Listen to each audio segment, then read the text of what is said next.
What I want to talk to you about are the development assessment panels instituted by the Barnett government in July 2011. The reasons that they gave for instituting it were that large projects weren't being able to be built because of, I suppose, selfish local councils. What I want to point out about local councils and why we're proud of them is local councils actually right now represent you. Right now in this state, you have a councillor for approximately every 1,400 or 1,500 people. Should the amalgamations go through, that's going to change to one person, one councillor for every 9,000 people. So you think about your ability to influence your council and about where you live and what happens on your streets. Right now, with your council, you can influence it. You, as a person, can go to that councillor, and you have your vote where you can vote them in or out according to what you want, and you can actually hear on a Tuesday night what's going to be presented and who's presenting it, and you can make your ideas and your wishes pretty easily known. Your councillors may not always agree with you, but they have to listen to you, and if you're really upset with them, you can do what many of us in Subiaco have done, which is ask other people to run who will represent you. Same as happened in Nedlands.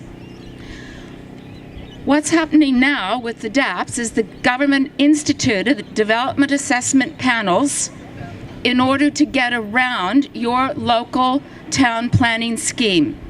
Your local town planning scheme is an agreement between you and your council as to what happens on your streets, what kind of buildings are there, what kind of houses are there, and when you move into a neighborhood, that is your agreement. What the development assessment panels get to do is break that. Technically, they're supposed to observe it. And what the government said is that the development assessment panels were going to have transparency, consistency, and reliability. Well, as far as transparency, development assessment panels often have secret meetings or meetings via telecom.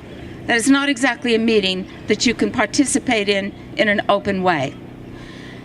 I have attended many development assessment panel meetings. The first meetings are supposed to be open, but they're very confronting, and you often only get a day or 2 days notice as to where that meeting is going to be.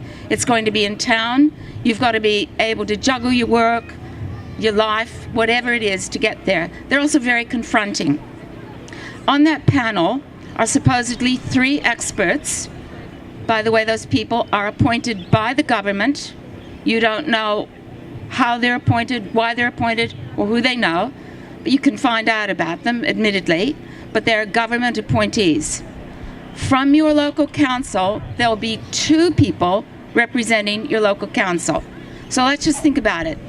Right now on Bagot Road, there's a building we call the crematorium. It's a 5-story building where there are only 2 stories all along that road. What can happen with that building is our 2 councillors can vote against it, and what's going to happen next?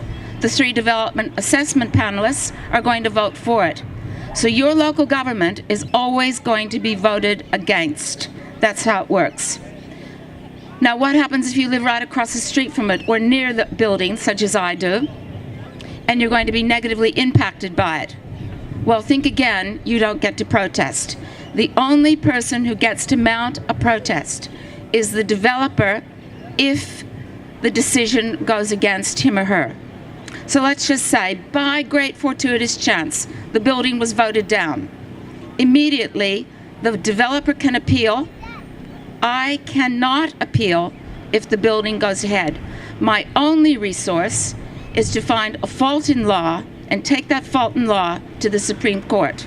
I don't know if any of you have mounted or tried to go to trial lawyers for a Supreme Court case. You get to start at $250,000 for the honor and the privilege.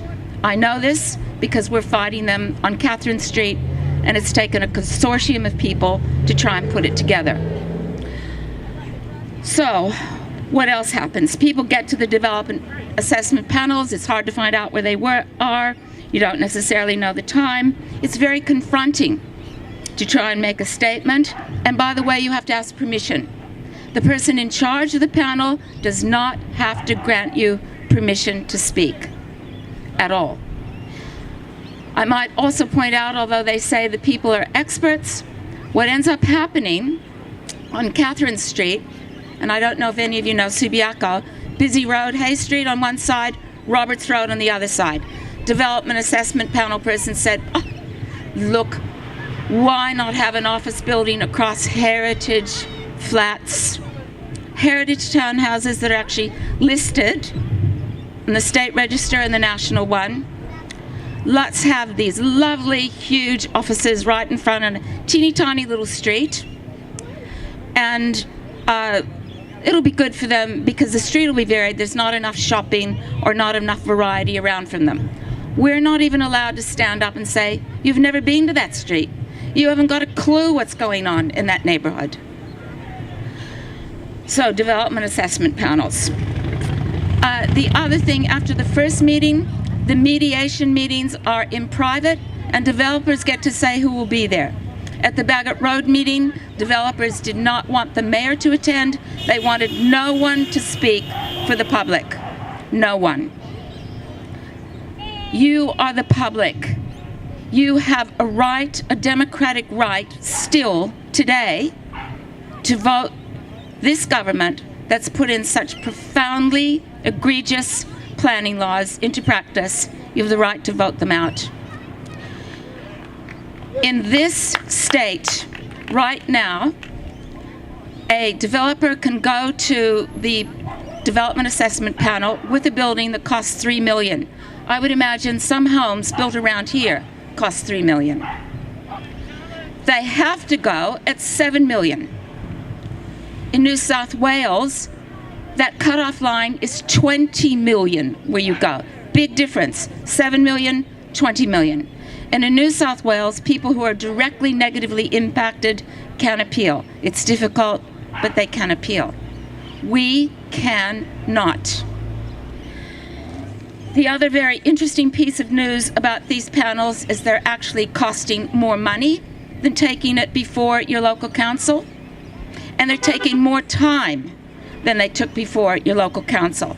So the idea of saving time, saving money, being consistent, and being transparent is not met, and in my opinion, is complete rubbish. I really urge you to look at these things as something that affects your daily life on your street. What can be built next door to you without you having any ability to stop it or have an impact? So I urge you, please do not return this government. Thank you.